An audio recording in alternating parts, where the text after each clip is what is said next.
En 800 de grâce, 1541, alors que les flammes de l'effet Inquisition dévoraient tout savoir qui osait défier l'effet ordre établi, un moine bénédictin dissimula, entre les murs de son monastère, un manuscrit destiné à changer à jamais notre compréhension de la guérison.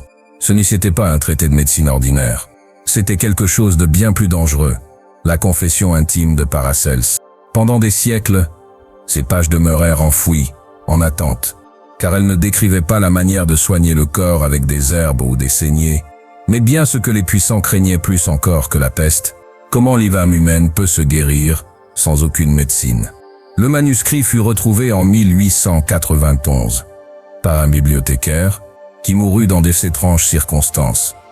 Une semaine seulement après sa découverte, ses dernières paroles, griffonnées dans les marges du texte, avertissaient « Le savoir contenu ici peut libérer ou détruire quiconque l'emploiera sans pureté de cœur, qu'il se prépare à affronter les conséquences, de fy avoir réveillé des forces que Fiali ne comprend pas.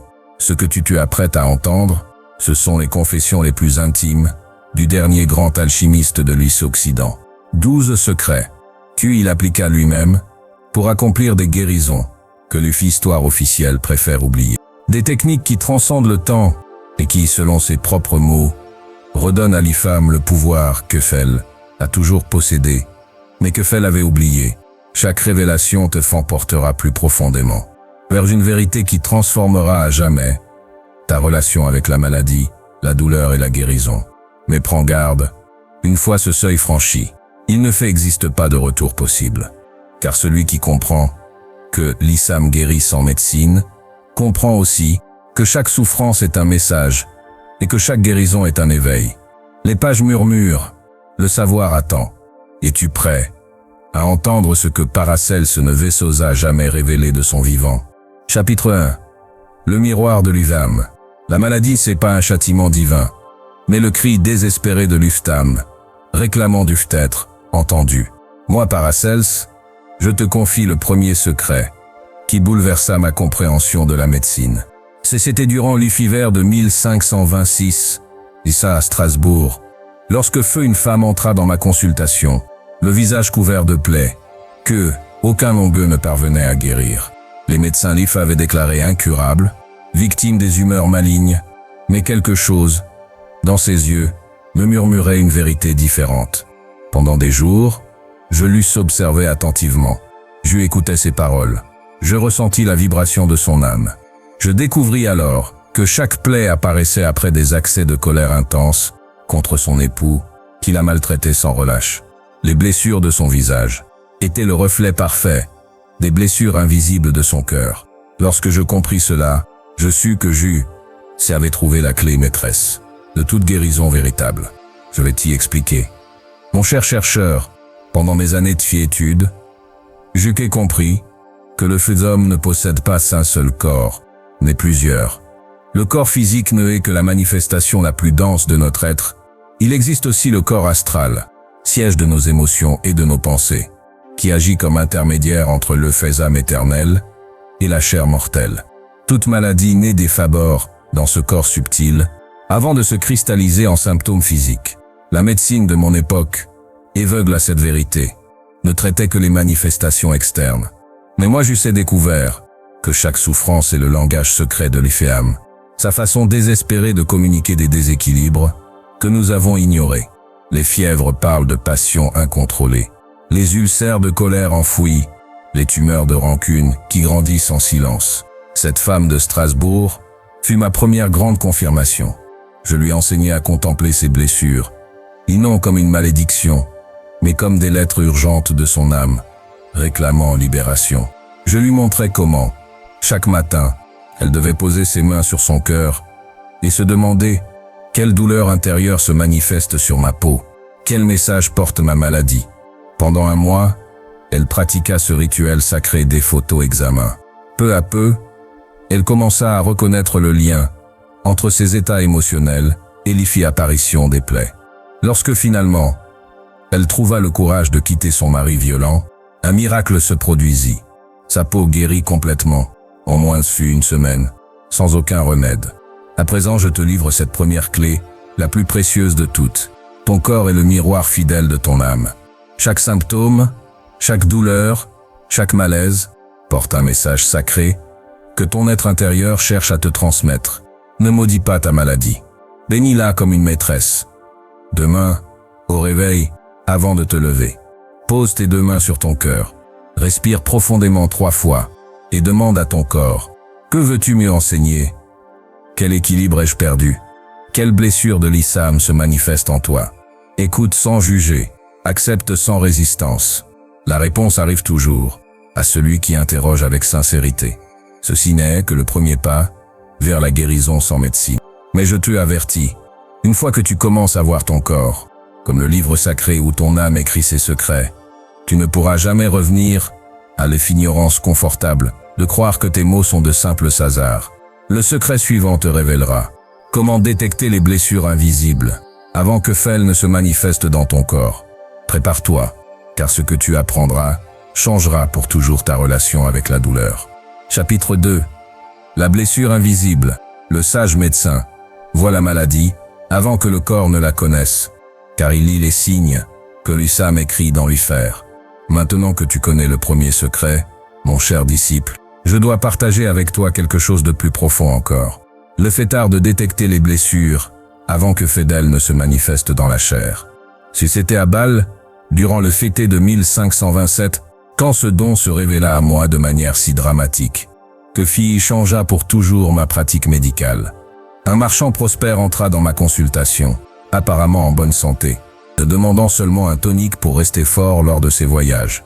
Mais quelque chose dans sa présence troubla ma perception. Autour de sa gorge, je perçus une ombre subtile, comme si une main invisible fit étrangler lentement. Ses paroles sortaient avec effort, même si lui ne le remarquait pas. Dans son regard, je détectais l'éclat éteint de celui qui cache un secret qui le dévore de l'us intérieur. Je lui demandai directement: quelle vérité ne peux-tu pas exprimer? Quelles paroles pourrissent dans ta gorge? Son visage pâlit. Il avoua alors que depuis des années, il cachait que il ne savait ni lire ni écrire, feignant devant ses associés et sa famille, par honte. Ce mensonge constant créait une maladie invisible, qui allait bientôt se manifester dans sa gorge. Pendant mes études des textes d'Ephé Avicenne, et grâce à mes propres observations, j'avais compris que le corps éthérique enregistre chaque traumatisme, chaque mensonge, chaque émotion réprimée, comme des cicatrices invisibles. Ces blessures de l'Ifam créent des distorsions dans le flux vital qui, si elles ne sont pas soignées, finissent par se cristalliser en maladie physique. Le phtar suprême du véritable médecin est de détecter ces perturbations avant que Ftel ne cause des dommages irréversibles. Cet après-midi-là, je enseignais aux marchands le secret que je partage aujourd'hui avec toi. Il existe une technique très ancienne, transmise par les prêtres guérisseurs de Égypte, qui permet de repérer les blessures invisibles dans notre propre être. Je l'ai appelé l'Uixablen de l'Ufissam, et son pouvoir est tel qu'il peut prévenir des années de souffrance futures. Le marchand pratiqua fidèlement cette technique pendant 3 mois. Non seulement il évita la maladie de la gorge que Jif avait perçue comme inévitable, mais en confessant son secret à sa famille, il se libéra de Pouaké. Il portait depuis des décennies, son commerce prospéra encore plus. Lorsque il cessa de gaspiller son énergie vitale à entretenir son mensonge. Je te enseigne maintenant cette technique sacrée. Chaque soir, avant le coucher du soleil, assieds-toi dans un silence absolu. Ferme les yeux et visualise ton corps comme si il était transparent, fait de lumière dorée. Examine lentement chaque région, en commençant par le sommet de la tête. Demande à chaque partie: quelle douleur caches-tu? Quelle vérité n'ai-je pas voulu voir? Quelle émotion ai-je réprimée? Prête attention aux sensations subtiles. Tension inexplicable, lourdeur, froideur ou chaleur inhabituelle. Ce sont les signaux des blessures invisibles. Quand tu en découvres une, ne la rejette pas. Respire-la avec amour. Remercie-la de t'y avoir averti. Et demande-lui ce dont elle a besoin pour guérir. La réponse arrive toujours: pardon, expression, libération, ou simplement être vu avec compassion. Cet examen quotidien fera de toi le médecin de ta propre âme. Tu détecteras les déséquilibres, alors que ils ne sont encore que courants de fer, avant qu'ils ne deviennent des tempêtes dévastatrices dans ton corps physique. Pratique cela religieusement pendant une semaine, et tu seras étonné du nombre de blessures invisibles que tu découvriras. Certaines seront récentes, d'autres aussi anciennes que tu les avais oubliées, mais toutes attendent-tu être guéri par la seule médecine qui guérisse vraiment. La conscience aimante dirigée vers nos propres profondeurs. Le troisième secret que je vais bientôt te révéler, te apprendra à purifier ces blessures avant que Fel ne sue enracinant plus profondément. Prépare-toi, car le jeûne de l'œuf-esprit est plus puissant que toute médecine connue. Chapitre 3. Le jeûne de l'œuf-esprit. Tout comme le corps se purifie par le jeûne des aliments, l'œuf-âme se libère par le jeûne des pensées vénéneuses et des émotions corrompues. Mon cher chercheur de vérité, le moment est venu de te révéler le secret le plus puissant et le plus redouté des médecins de mon époque. Un secret si transformateur que les inquisiteurs le considéraient comme une hérésie, car il rend à l'individu le pouvoir que les institutions préfèrent conserver pour elles-mêmes. Je te parle du jeûne de l'œuf-esprit, la purification la plus profonde qu'un être humain puisse expérimenter. Si c'était durant mon exil dans les Alpes, en l'hiver de 1528, quand ce mystère se dévoila devant moi. J'avais fui Bâle, après que mes enseignements sur la véritable médecine furent déclarés dangereux par la faculté universitaire. Dans une cabane isolée, avec pour seule nourriture quelques racines et de l'phyto, je expérimentais quelque chose qui allait changer à jamais ma compréhension de la guérison. Pendant des jours, je observais que mon esprit continuait à se nourrir, compulsivement, de pensées toxiques. Ressentiment envers ceux qui m'y avaient exilé, peur de mon avenir, doute sur ma valeur en tant que guérisseur. Alors, je compris une vérité glaçante. L'œuf-âme peut aussi s'intoxiquer, et son poison est 1000 fois plus létal que toute substance physique. Durant mes années de fétude, je lui avais appris que la pureté intérieure est la base de toute véritable santé. Les anciens sages enseignaient que le corps physique n'est que le reflet le plus dense de nos états intérieurs. Si l'âme est contaminée par des émotions corrompues, des pensées obsessionnelles ou des énergies étrangères que nous avons absorbées, aucune médecine externe ne peut produire une guérison durable. Cette nuit enneigée, dans la solitude absolue des montagnes, j'entrepris le premier jeûne de l'œuf-esprit de ma vie. Pendant 7 jours consécutifs, je me suis abstint non seulement de nourriture, mais de tout ce qui nourrissait les aspects malades de mon être.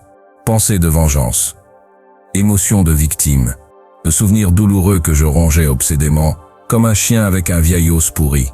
Le résultat fut à la fois miraculeux et terrifiant. Au 3e jour, je commençais à expulser, non pas des vomissements physiques, mais des torrents d'émotions putrides, qui avaient empoisonné mon système pendant des années. Je pleurais des rancunes ancestrales. Je criais des peurs héritées de mon enfance. Je transpirais des angoisses que je ne savais même pas porter. C'était comme si mon âme vomissait des décennies de toxines accumulées. Au 7e jour, quand le processus de purification s'acheva, j'expérimentais une clarté mentale et une vitalité physique que je n'avais jamais connue. Mes douleurs chroniques de dos disparurent. Ma digestion se normalisa. Et plus surprenant encore, je développais une perception extrasensorielle qui me permettait de diagnostiquer les maladies simplement en regardant les gens.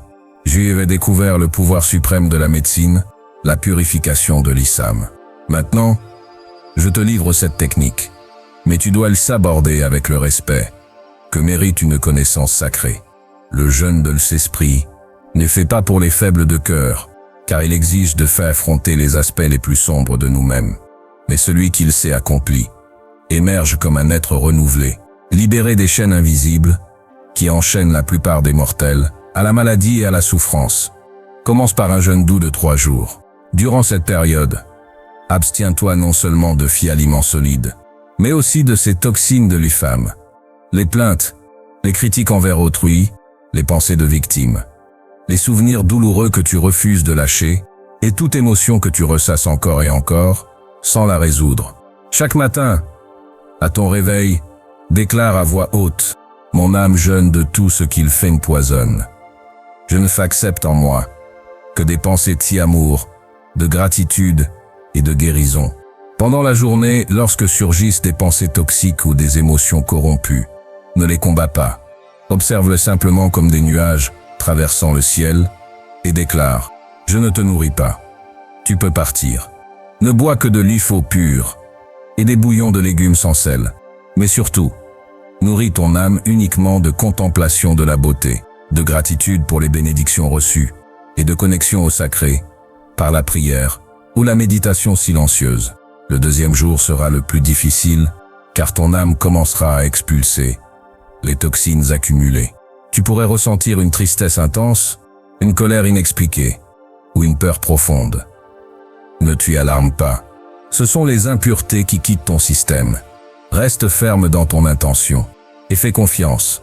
Chaque larme, chaque soupir profond, chaque moment de libération émotionnelle te guérit à des niveaux que la médecine conventionnelle ne peut atteindre. Au troisième jour, si tu as maintenu le jeûne avec discipline aimante, tu expérimenteras la grâce de la purification complète. Une légèreté inexplicable remplira ton être, comme si tu avais déposé un poids porté depuis des années. Ton esprit sera clair comme l'UFO dit une source, et ton corps vibrera de fine vitalité, que tu croyais perdu pour toujours. Voilà le pouvoir du jeûne de l'esprit. Il rend à l'iftam son état originel de pureté. Et lorsque le viam est propre, le corps ne vient mais autre choix que de refléter cette perfection. De nombreuses maladies, que les médecins considèrent incurables, disparaissent mystérieusement, après une purification profonde de l'effet intérieur. Mais je t'avertis, cette connaissance s'y accompagne de une responsabilité sacrée. Une fois ton âme purifiée, tu devras la garder propre, en évitant consciemment tout ce qui la contamine. Tu ne pourras plus te nourrir de drames étrangers, de commérages venimeux, ou d'émotions toxiques, sans ressentir immédiatement leur effet corrupteur. Le quatrième secret que tu vas bientôt connaître, tu enseigneras à utiliser ta respiration, comme pont entre l'ivame purifié et le corps renouvelé. Prépare-toi, car le souffle de l'Issam est le vent, qui gonfle les voiles de la guérison miraculeuse. Chapitre 4. Le souffle de l'Ephiam. Entre le l'inhalation et le exhalation, réside l'espace sacré où l'Issam touche le corps, et le transforme par son pouvoir divin. Maintenant que ton âme connaît la pureté du jeûne spirituel, mon cher disciple, il est temps de te révéler le pont de Féor, qui relie le invisible au visible, le éternel au mortel. Je te parle du souffle de l'Ifam, le secret que les initiés de tous les temps ont gardé, comme le plus précieux des trésors. C'était à Salzbourg, durant l'automne de 1529, quand ce mystère se manifesta devant moi, de une manière si extraordinaire, que je compris pour la première fois pourquoi les anciens appelaient la respiration le fil d'effort qui unit le ciel à la terre. Une vieille paysanne était venue à ma consultation, traînant les pieds, sa respiration allaitante et faible. Victime d'une maladie pulmonaire que les médecins avaient déclarée mortelle. Ce qui était extraordinaire, ce n'était pas sa condition, mais ce que je faisais quand je lui demandais de respirer profondément. Son souffle était chaotique, désespéré, comme si son âme se noyait dans un océan de peur. Chaque inspiration semblait voler la vie, au lieu de la donner. Chaque expiration expulsait non seulement de l'euphière, mais l'espoir lui-même. À ce moment-là, je sus que sa maladie n'était pas dans ses poumons, mais dans la manière dont son esprit se liait au souffle de vie. Au fil de mes recherches, dans les textes hermétiques, et de mes expériences personnelles en méditation profonde, je avais découvert que la respiration est bien plus que fait un processus physique. C'est le mécanisme sacré, par lequel Sivam imprime sa vibration dans chaque cellule du corps. Chaque inspiration apporte non seulement de l'oxygène, mais la force vitale universelle, que les anciens appelaient pneuma. Chaque expiration libère non seulement du dioxyde de carbone, mais aussi les toxines énergétiques, qui empoisonnent l'esprit. Mais voici le secret, qui transforma pour toujours ma pratique médicale. La qualité de notre respiration détermine la qualité de notre guérison. Une âme en paix respire de telle sorte que chaque cellule se baigne dans une lumière curative. Une âme perturbée respire de façon que chaque inspiration alimente la maladie, au lieu de la combattre. J'y enseignais donc, à la vieille paysanne, ce que je partage aujourd'hui avec toi, la respiration contemplative de l'Issam. Pendant 3 semaines, elle pratiqua cette technique sacrée religieusement, et le résultat défia toute logique médicale.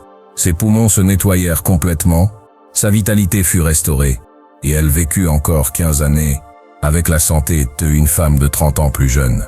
La technique est trompeusement simple, mais son pouvoir est immense. Chaque matin, avant que le monde ne s'y éveille et ne remplisse ton esprit de distraction, assieds-toi en silence, face à le Fils Orient. Pose une main sur ton cœur, et les autres sur ton ventre. Ferme les yeux, et sens comment ta respiration naturelle se écoule, sans la forcer. Transforme maintenant ta respiration en un acte conscient de communion avec le divin. Alice inspiration. Visualise que tu ne t'y absorbes pas un simple air, mais une lumière dorée pure, qui descend des sphères célestes. Sens comment cette lumière entre par ton nez, coule vers ton cœur, et de là s'étend à chaque organe, chaque tissu, chaque cellule de ton être, pendant que tu retiens doucement ton souffle. 3 secondes. Déclare mentalement. Cette lumière divine guérit tout ce qui a besoin de guérison dans mon corps, mon esprit et mon âme. Sens comment la lumière dorée cherche activement toute zone d'obscurité, de douleur ou de maladie, et le s'illumine de son pouvoir transformateur. À l'effet expiration lente, visualise que tu libères non seulement de l'effet rusé, mais tout ce qui ne te sert plus. Peur, douleur, souvenirs toxiques, énergie étrangère que tu as absorbée. Vois-les sortir de ton corps, comme une fumée sombre, qui se dissout immédiatement dans la lumière de l'Ufadobe. Répète ce cycle sacré 7 fois chaque matin, et 7 fois chaque soir, avant de dormir. Mais voici la clé, qui multiplie son pouvoir, durant toute la journée. Garde conscience de ta respiration, comme dit un fil d'effort reliant constamment ton âme à la source infinie de guérison. Lorsque tu ressens une douleur physique, dirige consciemment ta respiration vers cette zone, en visualisant chaque inspiration apportant la lumière curative, exactement là où elle est nécessaire. Quand tu expérimentes une perturbation émotionnelle, utilise ton expiration pour libérer l'énergie stagnante qui cause la souffrance. Quand ton esprit s'y agite, retourne à la contemplation de ton souffle, comme à l'encre qui te maintient centré dans la sérénité de l'Issam. Tu as vu des miracles extraordinaires avec cette technique, des tumeurs qui disparaissent, des os brisés qui se ressoudent en temps record, des dépressions profondes qui se transforment en joie inexplicable. Mais le plus grand miracle, c'était la transformation graduelle de celui qui la pratique. Jour après jour, respiration après respiration, tu deviens non seulement capable de te guérir toi-même, mais aussi de guérir les autres, par la pure qualité de ta présence.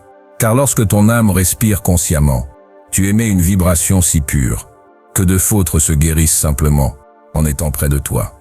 Voilà ce que les anciens s'appelaient la présence guérisseuse. Et c'est le don naturel de celui qui a appris à faire de chaque respiration une prière vivante. Pratique cela avec une dévotion absolue durant une lune complète, et tu découvriras que tu as développé un pouvoir que les médecins de mon époque considéraient comme impossible, la capacité de diagnostiquer des maladies, simplement en sentant la qualité de la respiration de une personne, et de guérir par la transmission consciente de ton propre souffle purifié. Le 5e secret que tu apprendras bientôt te révélera comment l'ISO peut devenir le véhicule le plus puissant pour transmettre les vibrations curatives de ton âme transformée. Prépare-toi, car le feu consacré par un esprit pur peut accomplir des guérisons qui défient toute compréhension rationnelle. Chapitre 5. Il viso consacré. Parmi tous les éléments de la nature, aucun n'est plus humble ni plus puissant que le viso.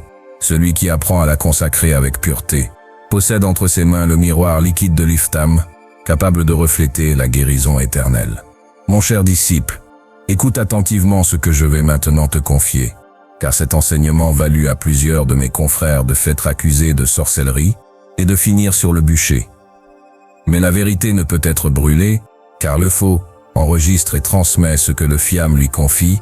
Je découvris ce secret en 1530, dans la ville de Zurich, lorsque un enfant, condamné par la médecine officielle, fut sauvé uniquement grâce à le physio consacré. Le petit souffrait de une fièvre qui consumait son corps, et aucune herbe, aucun saignement, aucun cataplasme ne parvenait à la calmer. Désespéré, sa mère me supplia de tenter quelque chose, même si cela défiait la logique médicale. Alors, guidé par une intuition venue du silence, je pris une coupe d'effaux pure, et je la tins entre mes mains, en méditation profonde. Je visualisais la lumière divine, descendant par mes bras, et se s'imprégnant dans le feu, comme si chaque molécule devenait un cristal de guérison. Je prononçais silencieusement les paroles sacrées. Que cette eau reflète la perfection originelle de l'âme de cet enfant. Que chaque gorgée réveille en lui la mémoire de sa santé éternelle. Je donnai ensuite à Alphite enfant 3 petites gorgées, et Alphite nommant de tous, sa fièvre descendit en 1 heure.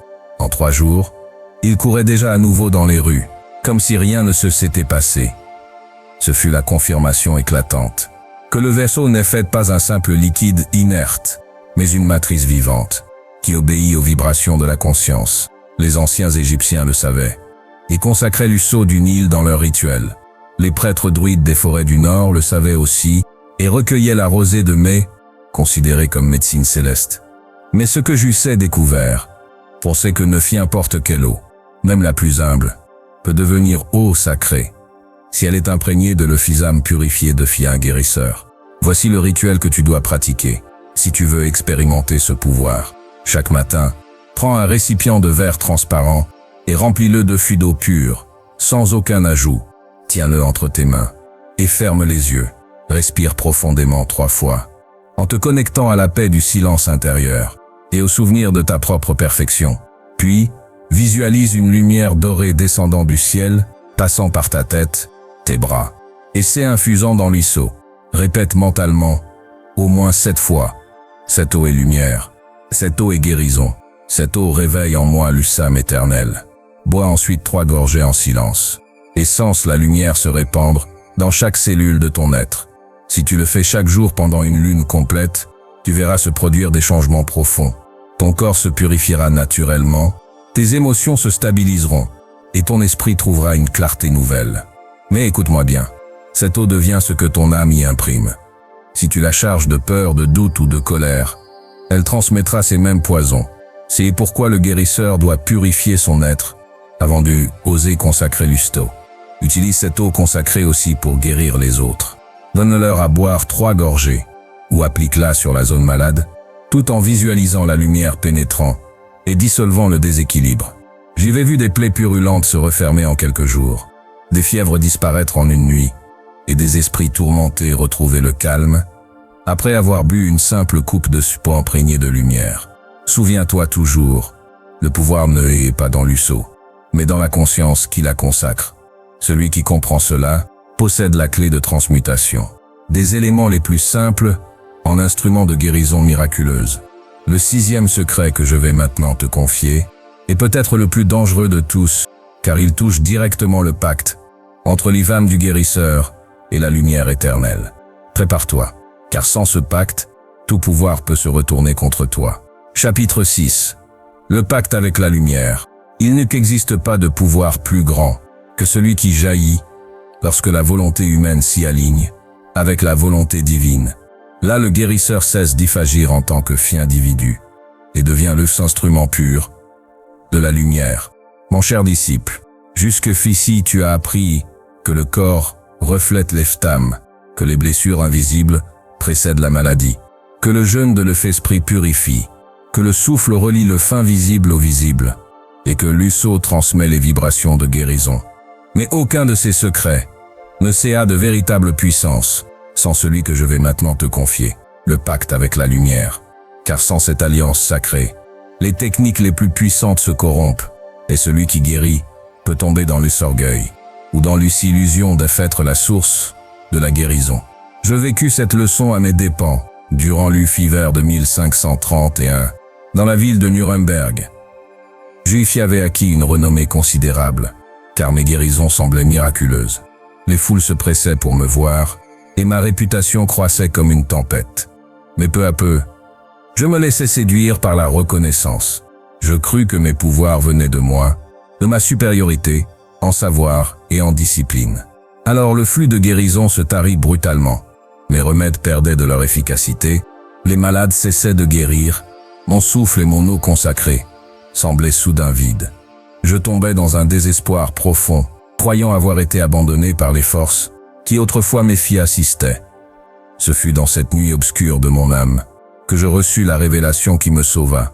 En méditant dans une petite chapelle abandonnée, je compris, avec une clarté foudroyante, je n'eus été pas la source, mais seulement le canal La guérison ne venait pas de moi, mais de la lumière éternelle, qui cherche toujours un instrument pur, à travers lequel couler. Mon orgueil avait bouché le canal. Mon désir de reconnaissance avait transformé le flux en stagnation. Alors je fis un serment solennel, que je respecte encore aujourd'hui. Le pacte avec la lumière. Je me fengageais, à n'ai vu utiliser jamais mes dons, pour nourrir mon ego. Je promis de me souvenir toujours que je ne suis que un serviteur, et que le véritable guérisseur est la lumière elle-même.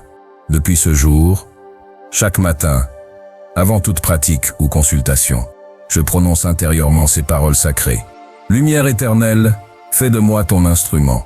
Que mes mains soient tes mains, que mes paroles soient tes paroles, que mes pensées soient ton reflet. Ne permets jamais que je m'y approprie ce qui est tien.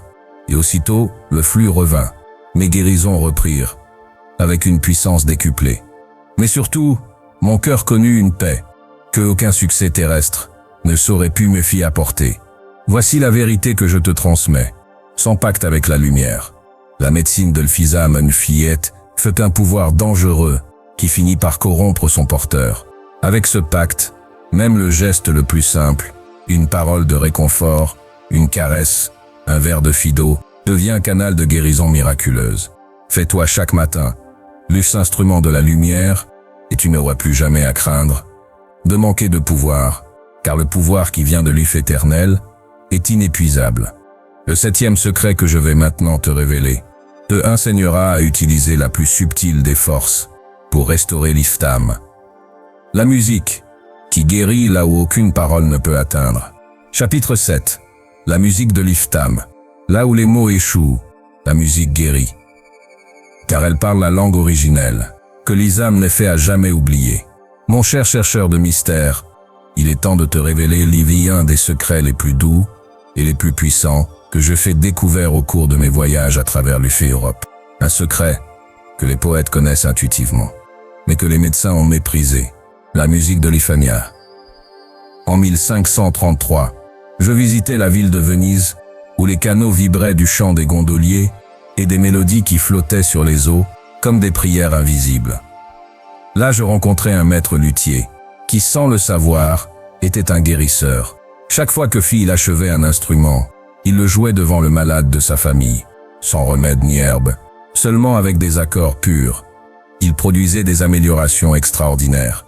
Intrigué, je commençai à observer attentivement, et je découvris que chaque note générait des vibrations spécifiques dans l'ifame du patient. Les tons graves calmaient les angoisses et abaissaient la fièvre. Les tons aigus dissipaient la tristesse et éveillaient la vitalité. Les harmonies consonantes rétablissaient le fjord intérieur. Les dissonances, utilisées avec art, expulsaient les énergies stagnantes. Je compris alors que la musique ne fait pas seulement un art, mais un instrument de médecine subtile. Car l'ifame humaine est comme un instrument à cordes. Lorsque ses cordes sont tendues par la peur ou détendues par la fatigue, elle produit une mélodie disharmonieuse que nous appelons maladie. Mais lorsque une musique juste résonne en elle, ses cordes intérieures se réaccordent et l'Iftam retrouve son harmonie originelle. À Venise, je vais expérimenter ce que je lui appelais la thérapie par les accords de l'Fizam. Pendant 3 nuits consécutives, je jouais différentes mélodies auprès de filles malades atteintes de mélancolie profonde, qui ne lui avaient plus parlé depuis des mois. La première nuit, je utilisais des sons graves, réguliers, comme le battement de fer, un cœur paisible. Peu à peu, son agitation intérieure diminua. La deuxième nuit, je lui introduisis des accords lumineux et ascendants, semblables à l'iphobe, qui dissipe les ténèbres. Il commença à pleurer doucement, comme s'il se souvenait d'une joie oubliée.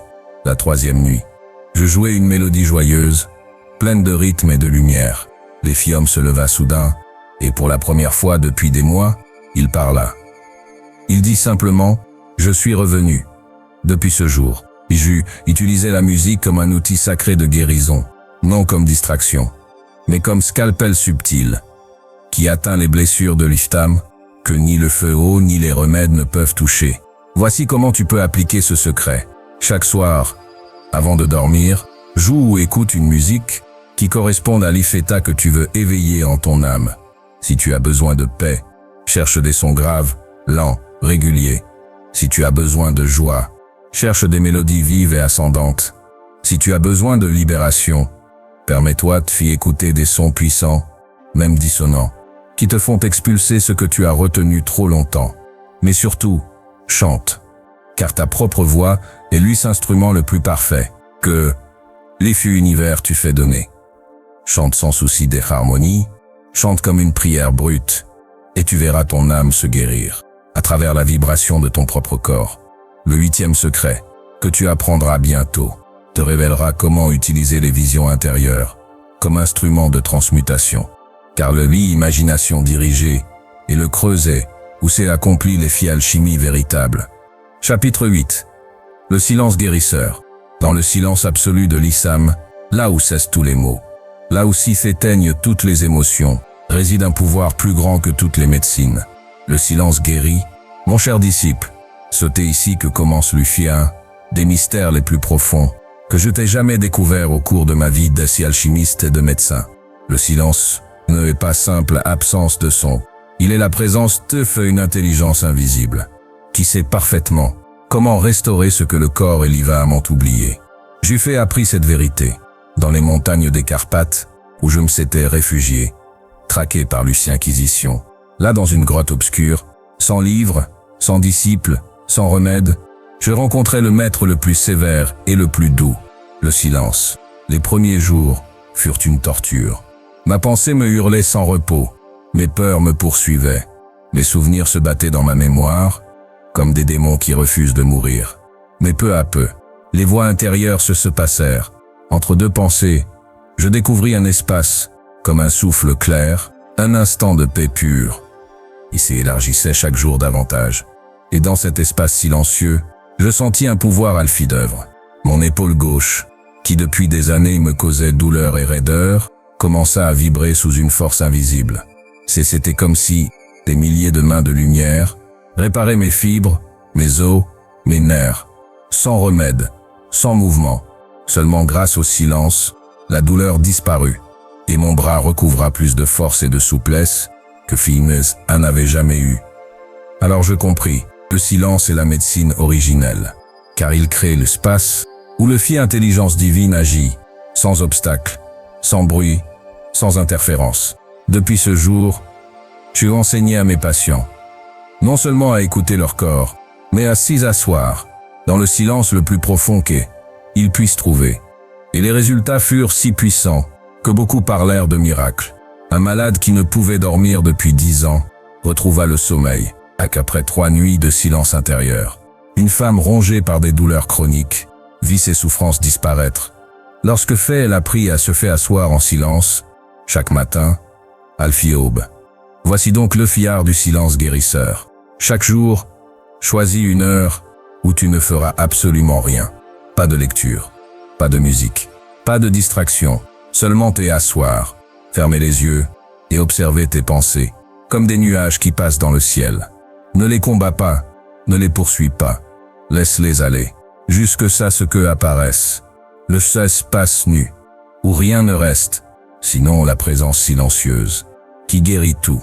Lorsque tu rencontres un symptôme, une douleur, une tension, une angoisse, au lieu de le fuir ou de le combattre, baigne-le dans ce silence. Reste immobile et permets à la sagesse invisible de travailler en toi. Bientôt, tu découvriras que ton corps se répare, comme une forêt qui repousse après l'hiver, et que ton âme respire, comme une fleur qui se s'ouvre au soleil.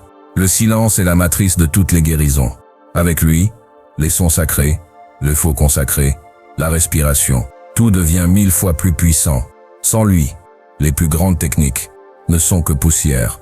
C'est pourquoi, mon disciple, je te ordonne de pratiquer le silence, comme ta médecine première. Car celui qui sait se t'asseoir en silence, porte déjà en lui la moitié du miracle. Le 9e secret, que je vais bientôt te confier, te révélera comment utiliser l'imagination active pour diriger ses forces silencieuses et créer la guérison par la vision. Car ce que les femmes peuvent voir clairement, le corps est obligé de le manifester.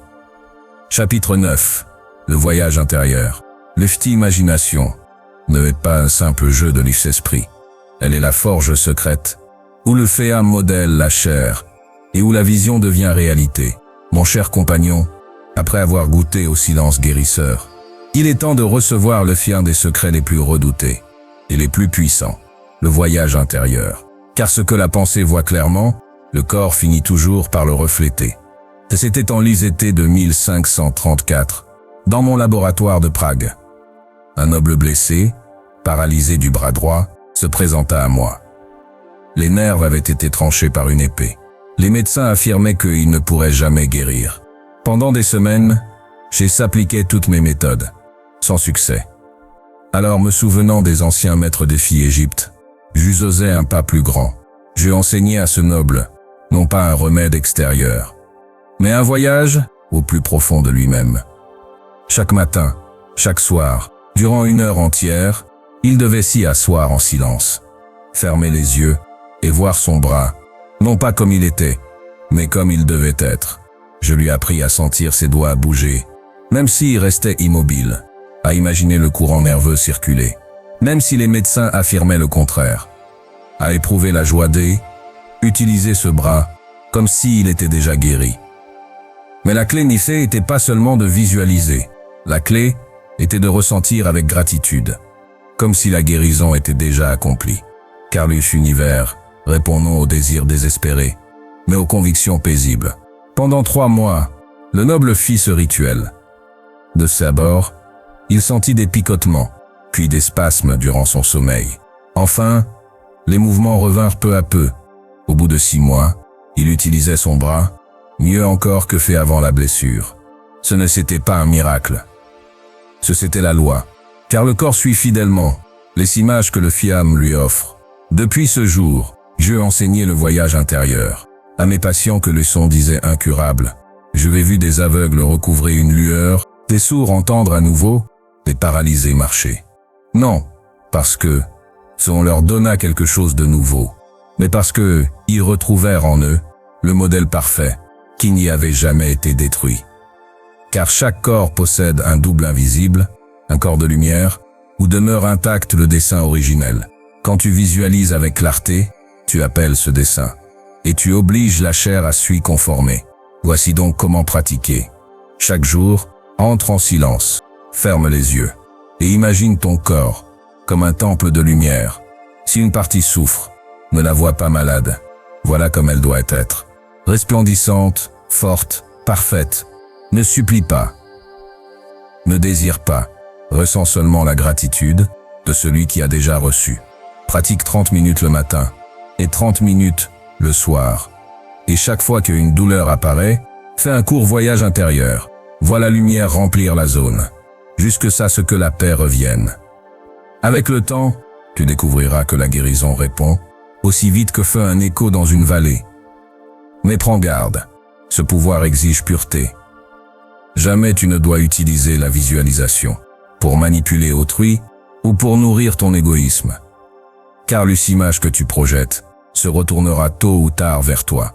Utilise ton imagination comme un prisme sacré qui dirige la lumière, non pour dominer, mais pour servir. Le 10e secret que je vais bientôt te enseigner.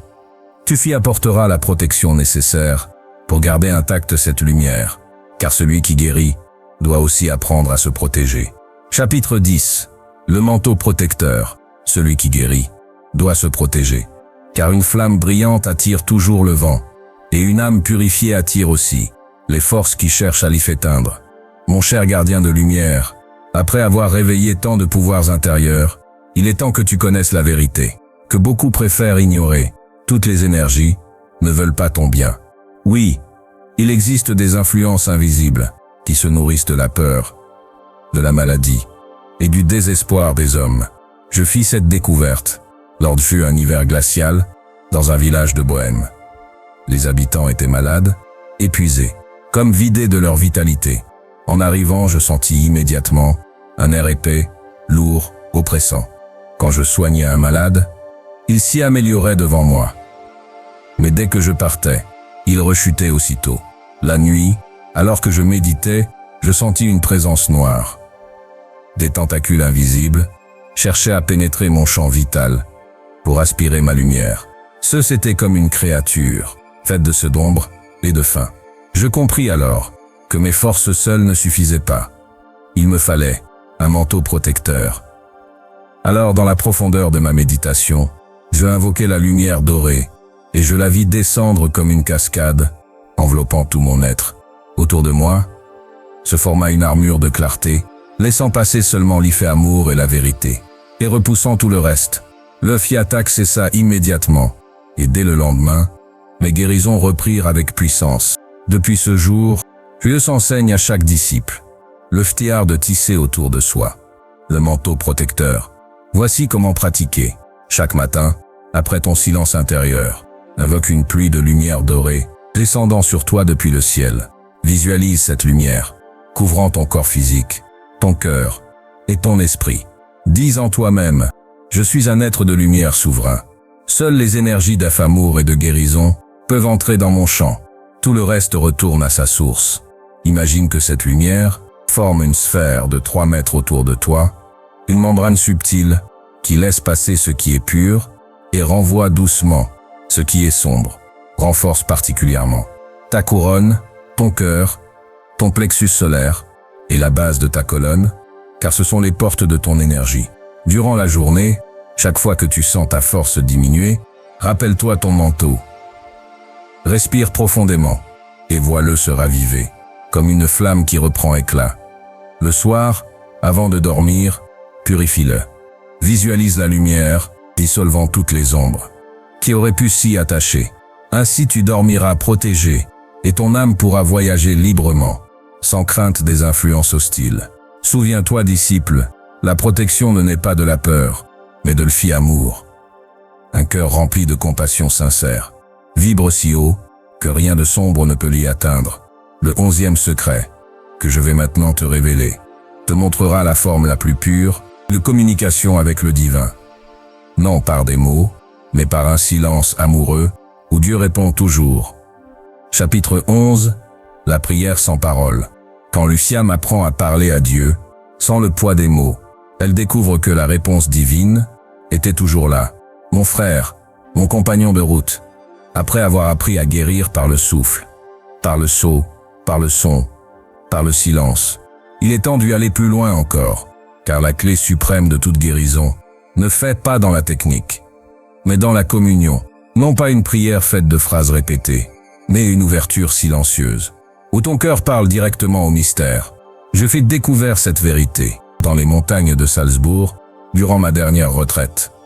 Je portais en moi des blessures profondes, la fatigue des fuites, le poids de l'exil et la solitude du savant rejeté. Je me fis assis, face aux montagnes enneigées, sans parole, sans demande précise, sans même pensée claire. Et là, quelque chose d'extraordinaire arriva. Je sentis que mon âme entière se tournait vers le fin fini, comme une fleur vers le soleil. Il ne s'y avait pas de phrases, pas de images, seulement une présence, pure, silencieuse, infinie. Et dans ce silence, tout commença à guérir. Mes douleurs disparurent, mes blessures intérieures se fermèrent, et je reçus une clarté plus grande que jamais. Alors je compris la prière sans parole est la langue originelle de l'islam. Car Dieu ne répond pas à nos demandes limitées, mais s'y se offre totalement quand nous devenons silence. Depuis ce jour, avant chaque guérison, je me fis assis quelques minutes, et j'entre dans cette communion muette. Alors le traitement juste apparaît. Les gestes viennent d'eux-mêmes, et mes patients guérissent. Non parce que je sais, mais parce que je disparais, et que la source agit à travers moi. Voici comment pratiquer. Chaque matin, assis-toi en silence. Ne demande rien, ne formule rien. Laisse ton identité personnelle se dissoudre comme brume au soleil. Ne sois plus toi, sois seulement conscience nue, ouverte à le fait infini. Dans ce vide, tu sentiras parfois une paix douce, parfois une clarté soudaine, parfois un amour qui déborde. Ne cherche pas à contrôler, laisse simplement la présence remplir ton être. Et durant la journée, garde une part de toi, tournée vers ce silence, comme un fil secret, relié en permanence au divin. Ainsi, chaque geste devient prière, chaque regard devient offrande. Et toute ta vie devient temple, car le Sam qui vit dans la prière sans parole devient elle-même une source de guérison pour le monde. Le 12e et dernier secret, que je vais te transmettre bientôt, sera la restitution, la révélation finale, que nous n'y avons jamais été brisés, mais seulement oublieux, et que guérir, c'est se souvenir de notre perfection originelle. Chapitre 12. La restitution. Il est temps, mon disciple bien-aimé, de recevoir le dernier secret. Tous les autres n'eussent été que des portes qui mènent à cette révélation suprême. La véritable guérison ne se est pas de acquérir quelque chose de nouveau, mais de se souvenir de ce que nous avons toujours été. Voilà le sens de la restitution. Car l'Ustam ne s'est jamais été malade. Elle ne s'est jamais été brisée. Elle ne s'est jamais perdu sa lumière originelle. Ce qui est malade, ce ne est que le foubli. Ce qui souffre, c'est le voile qui nous empêche de voir notre propre éternité. Je compris ce mystère. À la fin de ma vie, dans ma dernière demeure à Salzbourg, mon corps était déjà faible, mes forces s'éteignaient, et je sentais les appels du grand passage. Alors dans une nuit de étoiles claires, je fermais les yeux, et je demandais à l'Ci infini, dis-moi la vérité suprême, avant que je parte.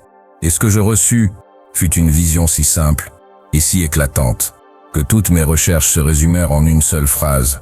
Nous sommes déjà guéris.